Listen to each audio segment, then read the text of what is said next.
एक और वीडियो में आपका स्वागत है। आज हम देखेंगे कि कैसे ऑप्शन बायर मार्केट में अलग अलग वजहों से लॉस करता है। सबसे पहले हम देखेंगे कि इसकी वजह यूट्यूब से मिलने वाली नॉलेज भी है। होता क्या है कि जो लोग यूट्यूब चैनल चला रहे हैं उन्हें अपने व्यूअर्स सब्सक्राइबर ज़्यादा से ज़्यादा चाहिए और ज़्यादा से ज़्यादा लोग उनकी वीडियो देखें।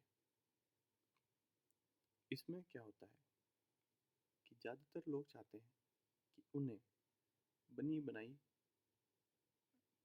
स्ट्रेटजी मिल जाए जिससे वो मार्केट में जाएं, अप्लाई करें और प्रॉफिट बना लें, क्योंकि हर कोई चाहता है कि कम मेहनत में ज़्यादा फ़ायदा हो जाए। इसलिए कोई 9-15 की कैंडल, कोई 9-20 की कैंडल, कोई 9-25 की कैंडल, कोई 11:30, 12:30, 1:30 बजे, 2 बजे इस तरीके से कैंडल बताता है कि उसका एंड हाई ब्रेक हो जाए तो ट्रेड ले लो, लो ब्रेक हो जाए तो ट्रेड लो।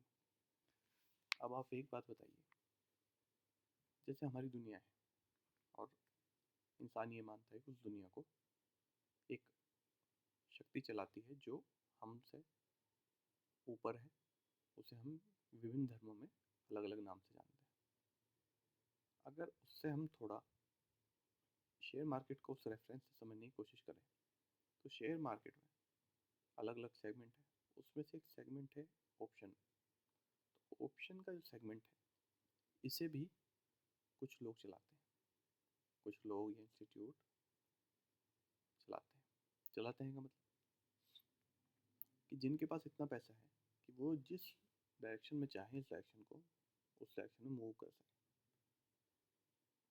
हो सकता है कि कभी इतनी बड़ी न्यूज़ आ जाए कि जिसका ग्लोबल इम्पैक्ट हो, जैसे कोविड या फाइनेंशियल रिसेशन जो कई सालों में एक बार होता है। उस समय तो मास लेवल पे सेलिंग होती है। उस समय कुछ लोग मिलकर इस मार्केट को दूसरी डायरेक्शन में, सेंटिमेंट के दूसरी डायरेक्शन में नहीं ले जा सकते, लेकिन वो उस समय भी इंट्राडे में इसे अपने हिसाब से मूव करने की कोशिश करते हैं। आपने देखा होगा कि कोविड क्राइसिस में भी जो चार्ट बने थे उसमें भी इंट्राडे पॉजिटिव मूवमेंट्स थी। अब ये लोग क्या करते हैं, ये इस मार्केट को चलाते हैं अपने हिसाब से, क्योंकि हमारी तरह ही वो भी पैसा कमाना है। फ़र्क ये है कि हम कॉल और पुट बाई या सेल करते हैं और मार्केट के डायरेक्शन के हिसाब से हमें प्रॉफिट या लॉस होता है, और वो लोग मार्केट की डायरेक्शन डिसाइड करते हैं और उससे पहले वो रिटेलर जो है उन्हें फंसाते हैं, क्योंकि उन्हें बड़े मात्रा में बाई और सेल करना होता है। वो तभी होगा जब रिटेलर उस डायरेक्शन में एक अच्छी खासी क्वांटिटी पे होगा। लिक्विडिटी का काम हम लोग करते हैं।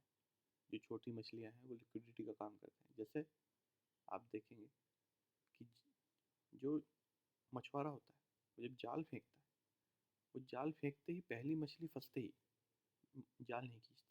वो इंतज़ार करता है जब एक पर्टिकुलर मात्रा में उसके हिसाब से मछलियाँ फंस चुकी, फिर वो उस जाल को खींचता है। हमें केवल दो काम करने हैं कि एक तो अगर हम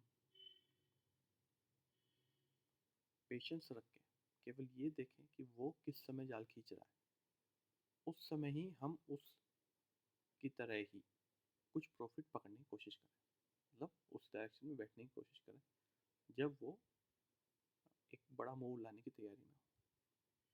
अक्सर होता क्या है कि हम छोटा छोटा प्रॉफिट पकड़ने की कोशिश करते हैं जब वो जाल बिछाता है, लेकिन हमें संतुष्टि नहीं होती। क्यों नहीं होती? क्योंकि उधर मूवमेंट छोटी होती है तो कभी भी उतना प्रॉफिट नहीं हो पाता जितना हमें चाहिए, उतना फास्ट प्रॉफिट नहीं हो पाता। हम बार बार जाते हैं और अक्सर फंस जाते हैं उस बड़ी मूवमेंट के अगेंस्ट। और जब बड़ी मूवमेंट होती है तो हम समझ नहीं पाते कि हमारे साथ अचानक क्या हुआ। हम अपना एवरेजिंग करने लगते हैं क्योंकि हमें लगता है कि हमने 80 पे ख़रीदा था, अब ये 60 चल रहा है, चलो मैं ले लेता हूँ, 70 की मेरी एवरेज हो जाएगी और 70 तो ही जाएगी। लेकिन वो आप और मैं बेहतर जानते हैं कि कितनी बार ऐसा होता है कि वो कभी 60 भी नहीं आता और हम बड़े लॉस की तरफ बढ़ जाते हैं। तो ये हमें समझना होगा।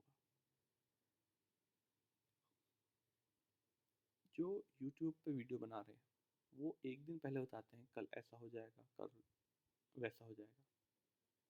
एक बात बताइए, क्या बड़े पैसे लगाने वाला इतना बेवकूफ़ है कि वो एक दिन पहले सबको आगाह कर देगा? सबके वो ऐसी चाल चलेगा कि सबको पता लग जाए कि कल ये क्या करने वाला है। तो उसके जाल में फंसेगा कौन? हर कोई किनारे पे बैठा इंतजार करेगा।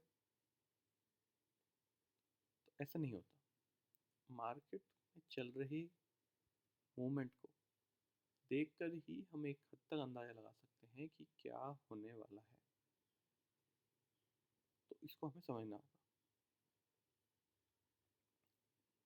जो प्री मार्केट एनालिसिस औरों के द्वारा किया होता है वो हमारे दिमाग में एक प्री कंसीव्ड नोशन बना देता है कि ऐसा हो सकता है, और वो डिस्टर्ब करता है हमारी उस साइकोलॉजी से जो हम एनालिसिस खुद करते हैं रन टाइम मार्केट में। मान लो हमने पहला ट्रेड लिया, हमें उसमें लॉस हुआ, फिर हमें ध्यान आएगा हमने कल इसकी वीडियो देखी थी और उसने ऐसा बताया था कि इस लेवल से मार्केट ऐसा चला जाएगा। तो जब हम अपने पोजीशन में रेड देखते हैं तो हमें लगता है इसे ग्रीन में करना है, चलो मुझसे नहीं हो पा रहा, वो इतना बड़ा चैनल है, इतने बड़े इतने लोग उसके टेलीग्राम चैनल पे हैं, वो ज़रूर सही कह रहा हो। हम उसके हिसाब से चलते हैं और फिर बड़ा लॉस की तरफ हम बढ़ जाते हैं। हम कभी भी अपने हिसाब से एनालिसिस नहीं कर पाते। तो हमें समझना होगा कि इस मार्केट में मैं हूँ, कोई और हो, कोई भी हो, हम कोई भी एक दिन पहले नहीं बता सकते, कोई भी किसी दूसरे को गाइड नहीं कर सकते, क्योंकि यहाँ हर मिनट सिचुएशन चेंज होती है और हमें खुद का ही एनालिसिस करना होगा।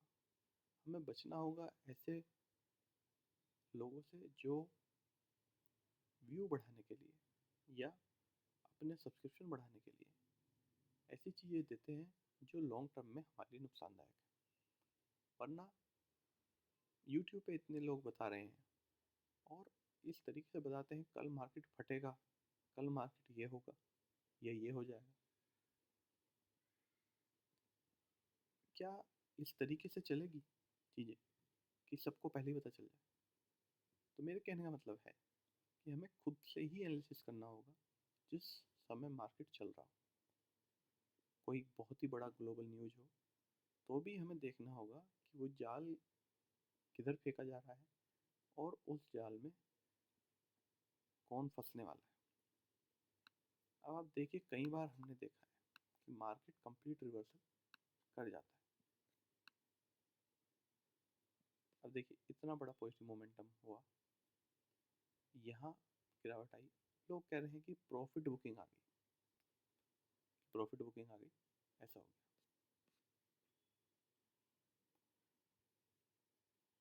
लेकिन ऐसा नहीं होता, वो सब जाल बिछाने का तरीका है। क्या कारण है कि फिर कोई प्रॉफिट बुकिंग नहीं है इसे? क्योंकि इसे देखकर, इस सेलिंग को देखकर और बार बार पुट बायर आते रहे और वो मार्केट को बड़े पैसे वाला अपोजिट डायरेक्शन में ले आता रहा। तो हमें समझना होगा कि कैसे चीज़ें काम करती हैं। दूसरा, हमें देखना होगा कि हम एवरेजिंग ना करें, लॉस में एवरेजिंग बिल्कुल ना करें। बहुत कुछ बार ऐसा होगा आप एवरेजिंग करेंगे और वो आपकी डायरेक्शन में चला जाएगा और आप बच जाएंगे। लेकिन ज़्यादातर केस में हमें नुकसान होता है, क्योंकि जब हम लॉस की तरफ जाते हैं तो हमें समझना चाहिए कि हमारा जो एनालिसिस था वो शायद गलत हो गया। जब हम गलत हो गए तो हम ऐसे लोगों के विरोध में हो गए हैं या ऐसे लोगों के विपरीत दिशा में चले गए हैं जो मार्केट को हिलाना जानते हैं। तो अब हमें चाहिए कि हम उससे निकल जाएं, नहीं तो हम बड़ा नुकसान लेंगे। मेरा वीडियो बनाने का मकसद है कि मार्केट में जो हार्श रियलिटी है उसको हम समझें और उसी हिसाब से अपना डिसीजन मेकिंग करें।